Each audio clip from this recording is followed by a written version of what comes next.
Hello, everyone, and welcome to the Ansible Library. Now, I recently went on vacation, and I was expecting at this time that I would be able to get a lot of reading done and catch up on a lot of reading and finish a bunch of books. But for any of you that might have some small children, you know how plans can totally change, and I didn't have as much downtime and relaxation as I thought I would on this trip. So my reading sort of came to a halt. So I really didn't get much done in the way of reading this month, and trying to catch up on that, catch up on everything I missed. But I wanted to get a video out, and I felt like I wanted to. I saw a couple of these videos out there on BookTube already, and I felt I wanted to try my hand at it as well. So today I am just going to be showing a collection of my favorite covers on the books that I own and enjoy. So we're just going to hop right in, and these aren't going to be in any sort of order or ranking. Like it's not going to be my you know top 10 from 10 to 1 being the highest. We're just sort of going to talk about them as we go through them, and so there's no sort of ranking system to this. I just really love these covers and just wanted to share them with you. First one I wanted to show off here was The Day of the Triffids by John Wyndham.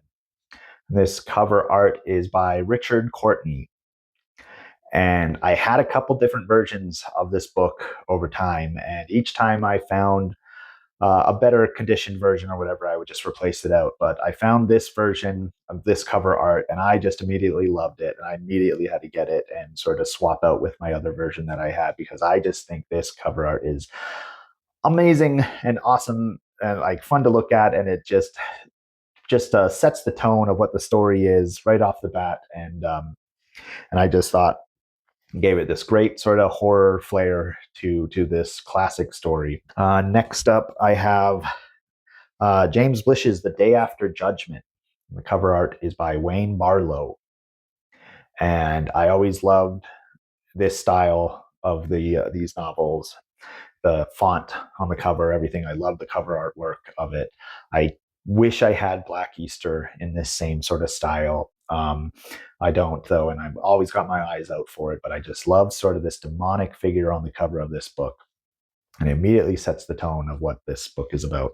It was one of my favorite books I read last year, and it was a lot of fun to read, but I always just found myself reading the book and then turning back and looking at this cover artwork, and just how sort of, like, I hope it comes up, but just the sort of amazing demonic figure and this demonic horse type creature, and just imagining these things like being rampant on the earth. And so it's just, I love that kind of style.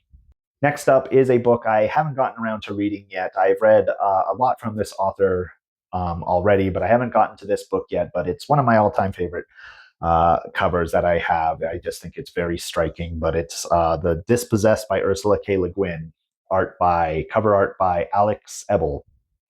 And I just find this to be, it's such a simple cover, but I find the like contrasting colors to just stand out so well. And it's just this amazing little piece of art. And I just find I think this is probably the third version of this book that I had found, with each being, the same as before, different condition, different art, and stuff like that. And this is the version I was keeping my eye out for, because I always saw it online, and I just thought it was just such a striking cover in its simplicity, but just the colors and everything on it, I love it. So love the red paper on the side, and I think it's one of my favorite pieces of art in science fiction. And it's nothing crazy, it's just these contrasting colors, and I don't know, just something about it sticks with me.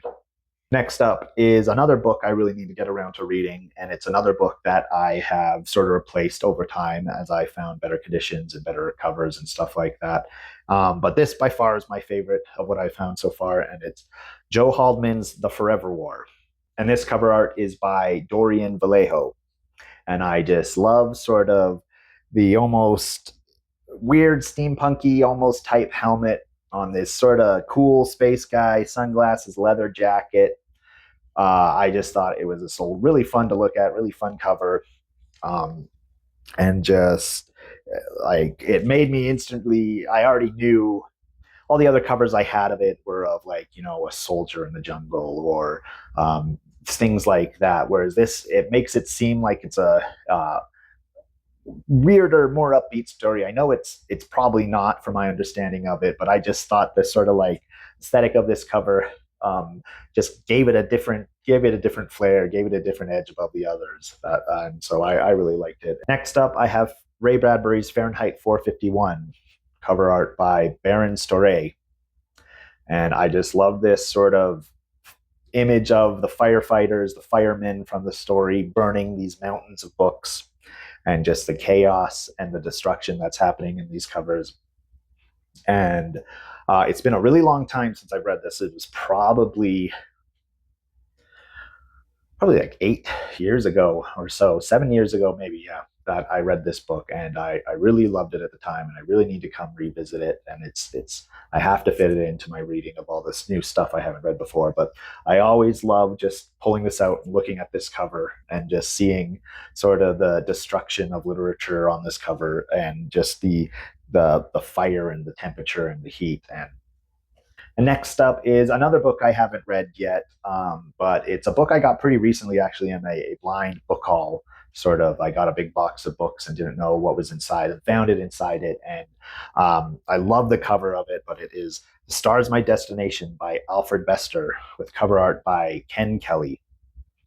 And I had sort of the Science Fiction Masterworks, I think, version of it, and um, I I never like having sort of the science fiction masterwork covers. I always like finding these sort of classic paperback versions of it. So super happy when I found this in that box, and I just love the like image of this man floating in space. And is he a giant, or is it just perspective, or what's going on? But I just was so happy when I found this sort of classic, because I've been looking for the classic sort of paperback of this book for a while, and I wish I could find um, its original title of Tiger Tiger, because I think that would be amazing to have. But I have heard mixed things about it and sort of brief things about it, but I just thought the cover of it was cool, and it was such a nice surprise finding it in that box after looking for sort of these classic ones for so long, that it stuck with me, and I can't wait to get into it.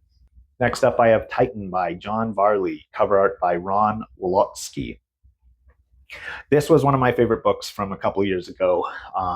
I had mixed feelings about it when I started reading it, because it was very sex heavy at the beginning of it, but I stuck with it and ended up reading through it. And it's one of my most like, I loved it so much, and I have the sequel books. And I just, for whatever reason, didn't immediately start reading them. And it's sort of one of my biggest regrets, was not like immediately carrying on and reading the next book in the series. But I love this cover art and its weirdness and its style, and the different like creatures that are shown, and the big sort of like blimp whale in the sky. And but I thought it was a lot of fun, and a lot of unique ideas in it. And I just always found myself, when reading the descriptions of these creatures and aliens and races, and they're all sentient beings in a way, flipping back to this front cover, and staring at it, and imagining being there with them. And it's full of like great art as well, and just a lot of like it was a lot of fun to read. And I really really want to, I'm trying my best now to like finish these series that I started, and so I really want to get back into it, and I kind of want to revisit Titan before I move on to Wizard and Demon. Another one I haven't read before, I've read some of the author's other work, and I've enjoyed it, but this was a book that as soon as I saw the art on it, I just grabbed it, picked it up, had no idea what it was about, no idea where it fit in sort of his overarching stuff. But it is The Bull and the Spear by Michael Moorcock, with cover art by Patrick Woodruff. And I just thought it's in great condition. I just love sort of the art and the style and everything that's going on in this cover, and how all the pieces are fitting together to make this face.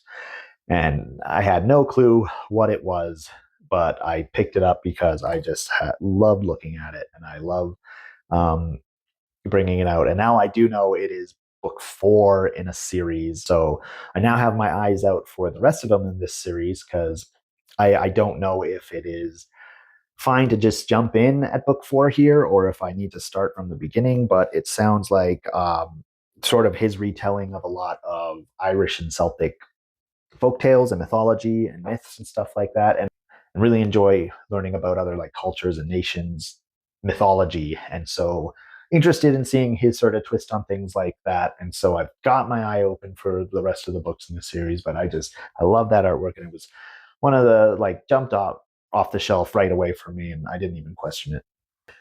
Next up, I have William Tens of Men and Monsters, cover art by Stephen Miller. And this one, I hope you're able to see fine. It's a little worn and a little hard to see, a bit busy, but this was one of my favorite books last year. I love this book a lot, and I love the whole concept behind it and the idea behind it, and how it kept surprising me in certain ways.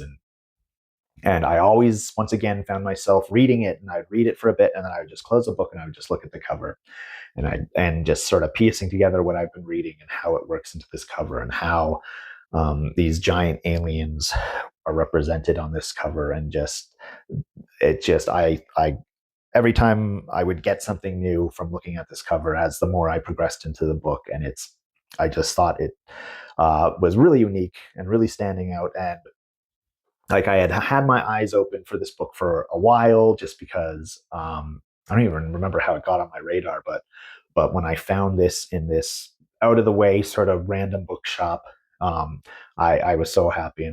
But I love the art of it. I love just sort of sitting back and sort of sitting there and dwelling on what I had just read as I looked at the cover. And for this last one, I had to sort of do a 2-for-1 and pick two books with the same cover artist. And because I love them so much. They're some of my favorite art in any of the books that I've read. And it is Dan Simmons' Hyperion and The Fall of Hyperion. And the cover artist is Gary Riddell for both of them. And Hyperion I read a couple of years ago, and I loved it. I loved the structure of it. I loved how it was these individual stories of these 7 pilgrims going on their way to visit this legendary Shrike monster on the planet of Hyperion. And it just was an awesome book. But I always came this just same thing, closing the book and just staring at this cover and the sort of the wraparound art of it, and just staring at this representation of the Shrike on the cover. I would finish one of the stories of the pilgrims, and then I would just come back and stare at the cover and just dwell in this world and dwell in this environment. And so I didn't know how I felt when I first picked it up, but as I read it, it really, really connected with me and really became an identity and a part of the story in itself, is just this simple artwork on the front. And same with Fall of Hyperion. I'm currently reading it right now, and I'm about halfway through, and then are fresh in my mind. But I love just as well the same sort of wraparound cover art, Fall of Hyperion, and showing all the time tombs on the back there, and just this representation of Shrike on the front. And I love it's the scholar, one of the pilgrim scholars, and his daughter who has Merlin's disease from studying these time tombs. She was an archaeologist, 26 years old or something like that, and she got this, they call the Merlin's disease, where she's aging backwards in time. So that's his daughter is now, when they reach this area of the Shrike, is like 4 days old and getting younger and younger. And his story is one of my favorite in the series so far, and from the first book and in this book, and just what's going on with him. And I don't know how it ends. I'm only about halfway through, but it's very different structure as the first one. It's not sort of this Cantos tale of all these different individuals telling their story, and the sort of the connecting through story of the pilgrim going there. And it's a more traditional read.